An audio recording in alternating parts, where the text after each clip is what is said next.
All right, everybody, what is going on? The Arid Lord is back for another predictions vlog, the last one of Season 9. And this is for the season finale of Season 9 of The Walking Dead, Episode 16, entitled The Storm.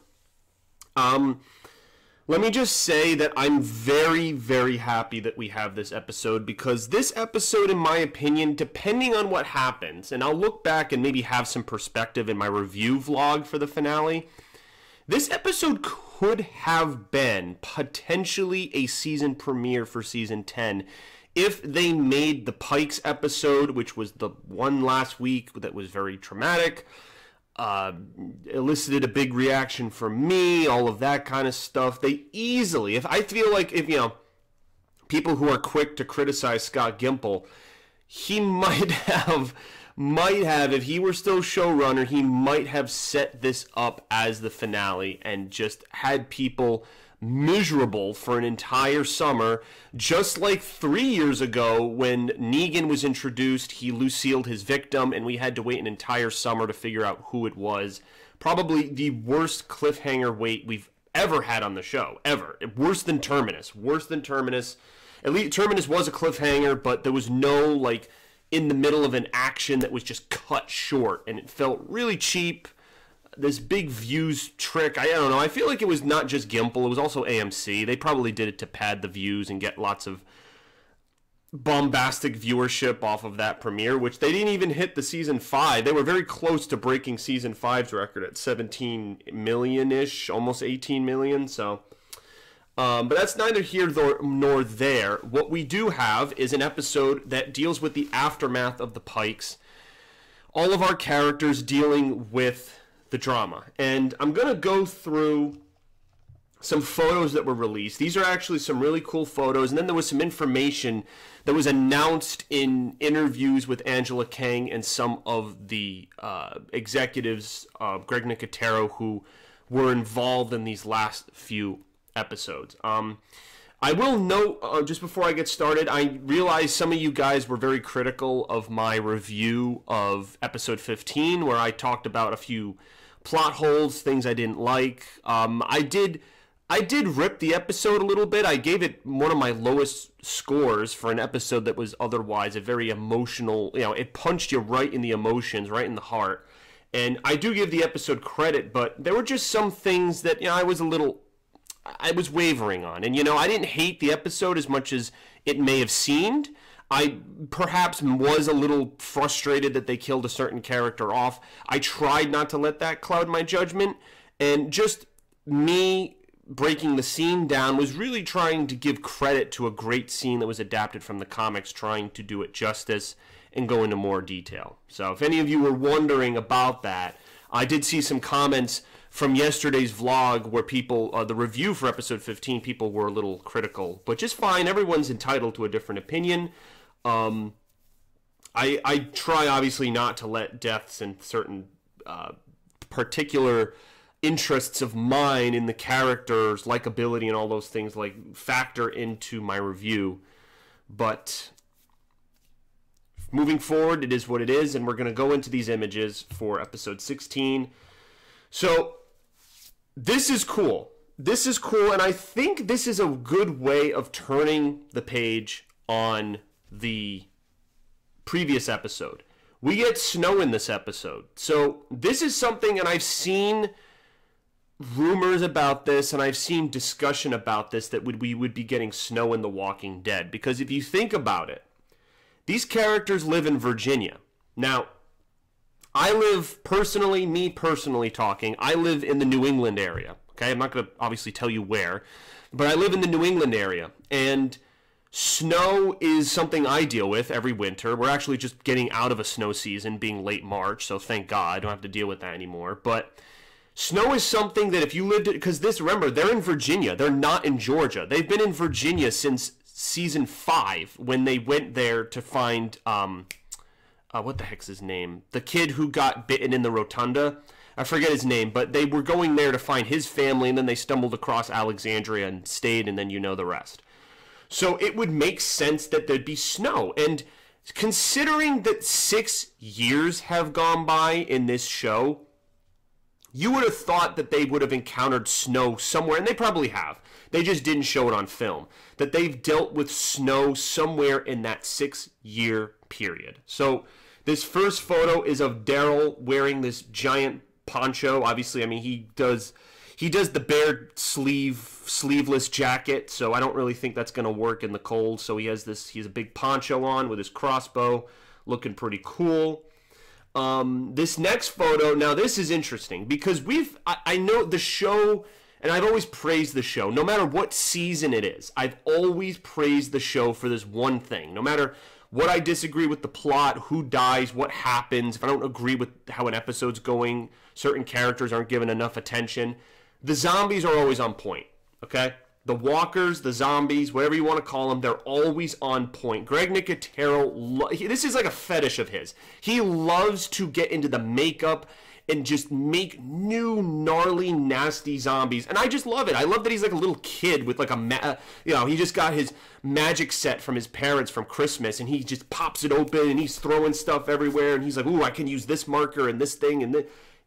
It's awesome. I love it that he has a new environment to play with. Snow. Now we have a new environment. You know, what if a zombie just comes out of a giant mound of snow and grabs your leg? And what if they walk over like an ice river and there's zombies like underneath the ice? Like that would be pretty cool. That would be really cool. And there's actually one preview where some of that happens.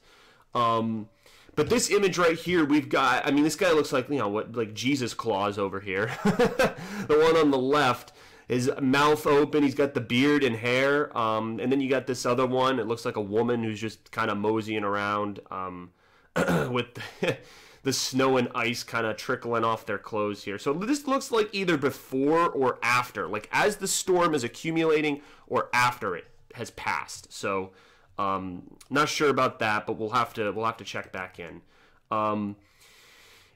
Then we have an interesting image here. We have Daryl and King Ezekiel talking most likely something about the aftermath of what happened at the fair. These look like two headless bodies to me.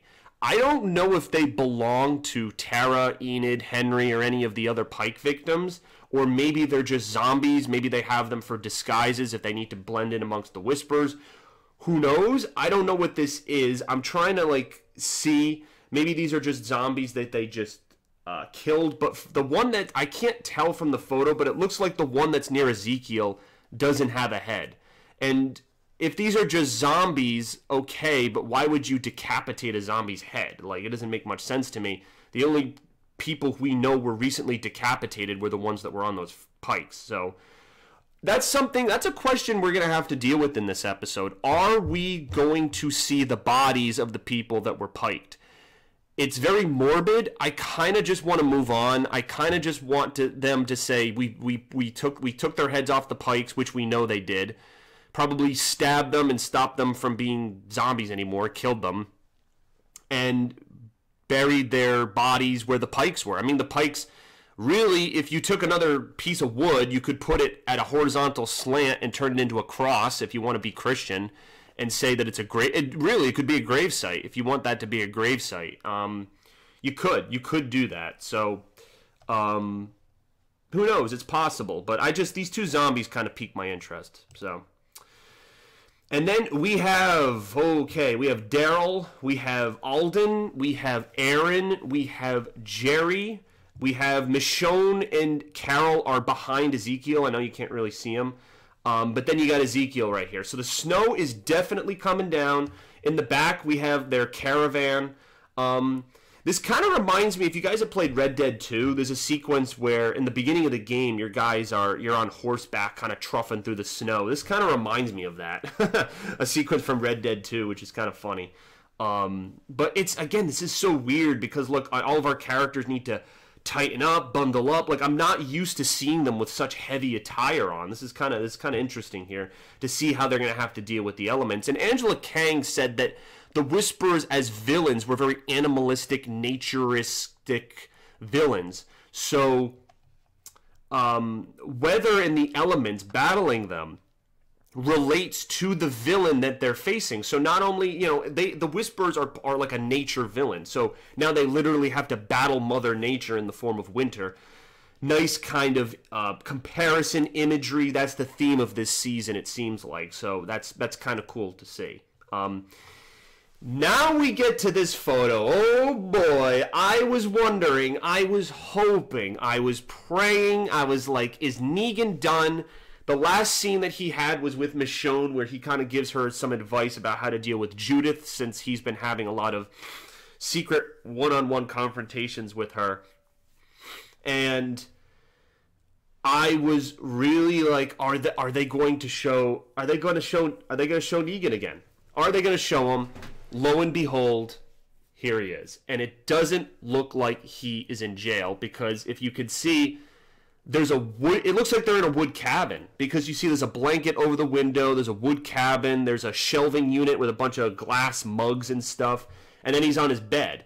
Now it looks like he's handcuffed, but only one handcuff is on. Do you see, like, one handcuff on his left hand? If you flip it around, his left hand, there's a cuff, but the other hand doesn't have the cuff on. So maybe the cuff is shackled to his feet, because... So, okay, a couple of things I'm thinking of. Like, why did they bring him out of jail? That's my question. Because this was something that I was pondering going into this episode. Like, where is everybody going? It seems like the kingdom has fallen, as Ezekiel says in the previews. So the kingdom's done. I don't know if something else happens there, or they just want to abandon the kingdom because it's such a gnarly, nasty memory of the Pikes. Like, the fair is nothing to celebrate because so many people died, so they're just packing up shop and leaving, basically. So where are they going, and what prompted them to release Negan? Like, they wouldn't have Negan volunteer and go after the Whisperers in the middle of a blizzard. Like, it definitely seems like everyone's hunkered down from the look of there's a couple of photos I'm going to go through that people are in this barn here, huddled together, collected together. So you guys give me predictions. Why do you think Negan is outside of his cell with the group inside this cabin? This really piques my interest. And there's a lot, for me, like, trying to move past Henry's death, like, I'm really interested to see what they do with characters like Judith. What's Lydia's story going to be, obviously, now that she doesn't have her love interest? What's Negan going to do? Those are the three big ones for me. Judith, Negan, and Lydia. And then we have our main ones, Ezekiel, Carol, Daryl, Michonne.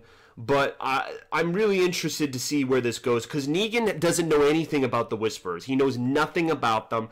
I have to imagine they're going to tell Negan that, like, a whole bunch of people were decapitated and that there's a huge threat out there, not just from the Whisperers, but they have a humongous horde at their advantage. So what's going to happen here? I have to imagine Negan's going to find out, and the group is moving somewhere, and so they're basically packing everybody up. So they're like, well, Negan, since you're a prisoner, we're not just going to leave you in your cold cell to die. You're going to come with us to whatever promised land we're headed to. Maybe the hilltop, I don't know. It's going to get overcrowded quickly if you're all going there.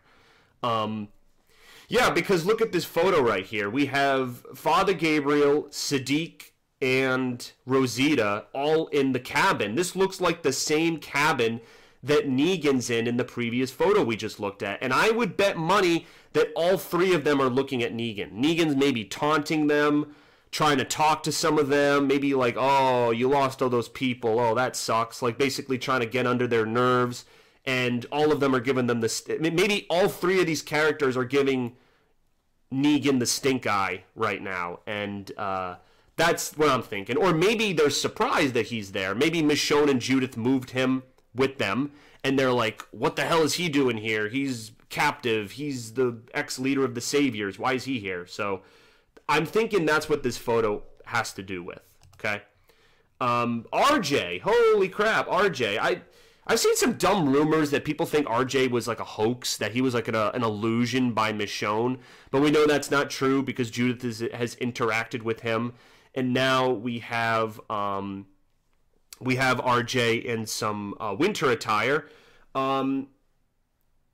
Antoni Azor is the name. I didn't even know the actor's name. The little kid who plays him. I guess that's his name. Antoni Azor. Azar.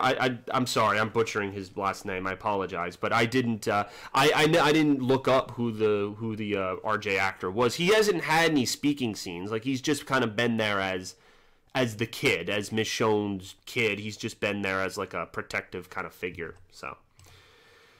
And then we got Eugene. I have to imagine Eugene is given also any angry look from the characters in this cabin. I'm definitely thinking that he's looking at Negan, because look at his face. He's looking mighty. I'm mighty unhappy. I do declare. Like I am giving you the stink eye. I do declare. So I like the hat. The Russian hat that he's got on. I like the hat that he has. And then it looks like he's doing something with some wire or some electrical box.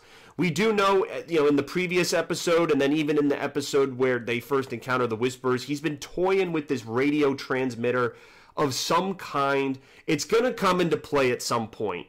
Does it come into play in this episode? Maybe that would be a great way to end the episode with a little bit of hope on the horizon, so it's not all dark and doom and gloom and winter and horrible. So, could be an option. And then we have another shot. This is just of Alden, Aaron, Jerry, Daryl, Carol, the whole group that we had seen before. Here's Lydia and Carol. It's going to be interesting. I've seen some preview clips where Carol confronts Lydia. We do have that preview clip where they're walking on the road and Daryl's like, Lydia's a good kid. Don't take it out on her. And Carol's like, well, all I see is Henry every single time I look at Lydia. So it's going to be hard for them to, because I think, Carol's going to obviously blame Lydia. Her mom is the one who did all this horrific shit. So she's going to have some harsh feelings towards her. And there are some things from the comic that could play into that as well. So this will be interesting to see how this interaction here is dealt with. This is just a cool close-up of Ezekiel with the winter snowflakes, which is really cool. Solo shot of Father Gabriel. Maybe he's talking to Negan, just one-on-one. They do have a more established relationship than other characters. Judith, Kaylee Fleming, in some winter attire, looking outside. Maybe they're all rendezvousing with the convoy with Daryl and everybody. I'm not sure. That's really what's going to be interesting. Like, where is everybody? Where are they going? Like, there's a lot of, like, just unknowns. Like, this really does feel like a season premiere, because I feel like a chapter of The Walking Dead, another chapter of The Walking Dead ended last week, because this whole season, at least the half of it, has, ever since Rick left, it's been building up towards the fair. The fair, the fair, the fair, the fair, the fair, the fair. Communities getting together, signing the charter, the fair, happy, happy, happy, happy. The fair happened, we got some happiness, and then we got total hell, and now the fair's done. So where do we go from here? Is there a rallying war cry against the Whisperers? Are they just trying to survive the winter and they'll deal with that later? Are they trying to just get home, get to the hilltop in Alexandria, divide the communities, make sure everyone's safe and sound and not freezing to death? Then they'll figure out. Like, there's a lot of questions, and I hope this episode adequately answers them. I do. We get a solo shot of Cassidy McClincy, who plays Lydia. This photo hit me in the feels, man. Yeah, she's crying in this photo. This is, if you look up and zoom in, she is definitely sobbing. So it's gonna be tough to see everybody's reactions. Like, nobody is just gonna get over this. She lost her boyfriend, and they professed, that's why it was even more tragic, because they professed, after that little bullshit, angsty teenage love triangle crap that was between Addie and those hilltop teenagers, where they were making up rumors to Lydia, probably because they wanted to get inside her pants. But, yeah, they made up those stupid rumors about Henry, and then Lydia asked Henry about it, and then he denied it and said that he loves her, and, well, he didn't say love, he said like. I mean, To be honest, I feel like they should have said they love each other, because Henry was dying a few minutes, he was going to die only an hour or so, a few minutes, because right after they had that conversation was when he heard the ruckus in the boiler room, and then he went off to get captured. So, I don't know. I feel like it would have been nice if they had said that. Maybe they're too young. Maybe they're just teenagers. Maybe it's the kind of thing where, because if any of you guys, obviously, if you've had relationships with a significant other, love is like the big word when you're ready to move on to the next step. So maybe they omitted that from a story standpoint just because they didn't want, oh my God, are they going to get married the next day kind of thing? I don't know. I feel like if they had lived together and had gone on, they probably would have been together. I don't doubt that. They were perfect. I don't know. I thought that was part of my anger about the couple being broken apart by those events, because I thought that they were a perfect couple that had just got together. And as soon as you get them together, you get rid of them. And yeah, we don't got to go through all that again. But yeah, this is going to be rough to see Lydia dealing with it. I don't know what her role's going to be. Because now she has to branch off from character. Before, she was kind of like Henry's pet. She was being introduced, even in last week's episode, during the fair. Henry's touring her around the fair. He doesn't get to show her the movie, but he shows her all these fun things from around the community, and Lydia's just in shock.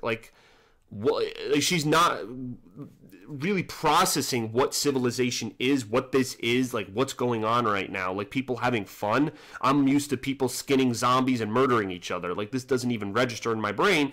And it was cool. Again, Henry brought her back. He brought her back, kind of like how Carl brought Sadiq into the fold. So is that the message that we get? Whenever there's teenage boys on this show, they take a character that was out in the wilderness, isolated, closed off from humanity, and then they bring that character into the fold, and then that's their parting gift, and they die. Because that's what Carl did with Sadiq, and that's what Henry did with Lydia, if you look at it like that. So, frustrating. But anyway, here's a cool photo. We have our group trudging through the snow. The snow is really coming down. This is pretty cool.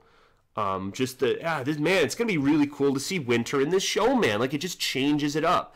How many freaking seasons have we had just, a nice sunny day? We've had rain in some scenes, but how many times has it just been a nice sunny day? There's walkers around. Oh, then it's nighttime, and because it's nighttime, that there's some shit that's gonna go down. And they've done the cliche. They've done it a lot. So seeing snow is a great way to mix things up. Oh, Magna and Yumiko! Holy crap. You guys probably like my reaction. I had no idea that they were lesbian. They went in for that kiss. I was like, what? I had no... And one of my fans told me about this on Twitter, that they were angry that they didn't get together. And I was like, what are you talking about? It's in the comics, Yumiko and Magna are together, and I haven't seen a scene. It's well, I kind of want to message that person and be like, you just got your scene last episode. So, yeah, Tara was a lesbian character, so I guess this replaces the lesbian. And Tara wasn't with another, because she lost Denise all those years ago. So this is kind of your replacement, and it's an actual couple? It's an actual couple together instead of Tara just being a lone wandering lesbian? Question mark? Yeah. So. Oh, look at this zombie. This zombie looks really cool. This is what I'm talking about. Greg Nicotero, his box of tricks, winter, snow. This is going to be fun, man. This is going to be a really cool episode. I'm hoping for a little hope. I want some hope. Let's see here. All right. Those are all our photos. I was just kind of going through. But those are all of our photos. In the preview clips... They're very brief. We see in one preview clip they're trying to cross a river that's frozen over, and a few zombies are reaching through the snow and trying to grab Ezekiel, and then it cuts. And then in the other preview clip, there's a conversation between Daryl and Carol when Carol says that all she sees when she looks at Lydia is Henry. And then Daryl, interestingly, asks Carol, she says, well, what do you see when you look at me? And Carol's like, I see you. Now, I don't know where that conversation is going to go, but Daryl asked that question for a specific reason. And again, I know people have been wanting those two to get together since literally season 2. Since season 2, 8 years ago, people have been wanting Daryl and Carol to get into a relationship. And since Ezekiel's still alive, that's not going to happen. That was one couple that was not broken up by these events. So I don't think that's going to happen, but I'm just interested to see where that conversation goes. Then we see in some other preview clips, Lydia being pinned down by Carol. Looks like she has like a steak knife to her throat. That looks a little weird. I don't know. I mean, there's going to, again, I want to be surprised. I know nothing going into this episode, and I'm so happy about that. Again, I saw a few spoilers here and there about the frickin' Pike victims, and I wasn't happy about that. But now that we're beyond the Pikes, we're in Pike Aftermath land, we can finally turn the page and move on to other great things in the show. Now, I'm going to end the video here, but I want to end with a very interesting piece of information. It has been shown in an interview with Angela Kang. She said that there's a moment in this episode, probably towards the end, a big moment that's going to change things going forward for the series and be a big, big plot point, something that's going to really give us hope going into season 10.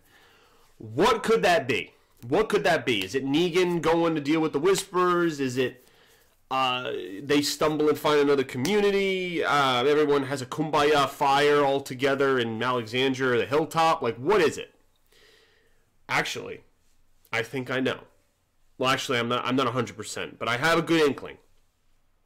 I think that Rick Grimes is going to get through on the radio. The radio that Eugene has been working on, that has been teased since episode 6 of season 9, the episode when Eugene and Rosita were on that water tower when the Whispers encountered them. That was the beginning of it, because I guess Alpha saw Eugene and Rosita going to that water tower as crossing into her territory, and that's what started this whole shitstorm. So in some ways, the radio, the freaking radio, is part of the reason why the Whisperers are an adversary. If Eugene and Rosita never really needed to go out that far to put that stupid radio up, they might not have encountered the Whisperers. Maybe the Whisperers just pass by and move on. Although I feel like they would have eventually encountered one of the communities, and that probably would have happened in some other form. But from the story we have, we know that they were only encountered because of that radio. So I think somebody's going to be on the radio. Is it going to be the Commonwealth? The Commonwealth is the next group in the comics after the Whisperers. They're not technically villains. I mean, the comic is still dealing with them right now, so their arc is not done yet. So I can't really say heads or tails from the comics if they are good or bad. Isn't that crazy? The show's almost catching up to the comics, which I know Kirkman doesn't want, so he's going to have them slow their brakes if the show gets too close. But, yeah, so... So I think that the radio is going to contact somebody, and I would think it would be Rick Grimes. I think that Rick's voice is going to come over the radio, and maybe that's what prompts Michonne to go and look for him, because I've been hearing rumors, and I don't know if it's 100% confirmed, but it seems like Michonne, Denai Guerra, is leaving at some point in season 10. She's only going to have a few episodes. So how do they write her out of the show? Maybe they say to her, hey, look, you only have to do a few movies with... that. Like, that's interesting that the movies are becoming, like, the safe zone for actors. Like, if you don't want to be on The Walking Dead, where there's episodes in the hot Georgia heat, you can do a contained movie where we just have to do one big shoot and then you get to wrap up and that's it. So it's interesting that, like, it was a luring point for Andrew Lincoln to continue Rick's story. And maybe the same is happening with Denai Guerra, because, she's ever since, she was in Black Panther, she's going to be in the new Avengers film. She's done some significant things since she was introduced as Michonne back in 2013. So that would line up. Rick's voice coming through the radio and then Michonne hearing it, overjoyed. Everyone's like, oh my God, Rick's alive. I just hope it doesn't derail the plot, because everyone's going to want to find him, but they need to remember that the Whisperers are a threat. So, you know, find Rick or deal with the Whisperers and the snowstorm and the giant herd that the Whisperers own. Like, you got to prioritize here. So maybe that's why Michonne says, you know, as the widow, as Rick's ex, you know, spouse, it is my duty to go alone. I'm not going to bring Judith, who's too young to deal with this. I'm going to, you know, take a horse or whatever and try to find him. And I think that she'll exit the show on those premises, and we're going to see what happens moving forward. So there's many vlogs to make about this. And I was thinking of just making an individual vlog where I talk about this. It's kind of trickled over into this one. Maybe if I have some time Thursday or Friday, I'll make that. I want to upload the collaboration video I did with another YouTuber, so that's what I'm kind of having planned before the episode 16 reaction this weekend. So just to give you guys some perspective on that. So I'm going to wrap up the video. It's gone a tad long, but I mean, this is the last one. This is the last prediction I'm going to do until the fall of this year, late October, when The Walking Dead returns for season 10, which is crazy, double-digit season. So yeah, I mean, I didn't start doing these predictions really until episode 12, 11, so I just got into the show, man, and I'm excited, and the show's been keeping me engaged, despite how angry I was about the Pike victims. If the show can give me good content with the remaining characters moving forward, I still have my other favorites. Judith, of course, Negan, I mean, there's a lot to choose from, so as long as that's there, I'm going to continue with the show. So, thank you guys. Long ass video, but it was worth it. I'll see you guys later. Thanks for watching. Peace out.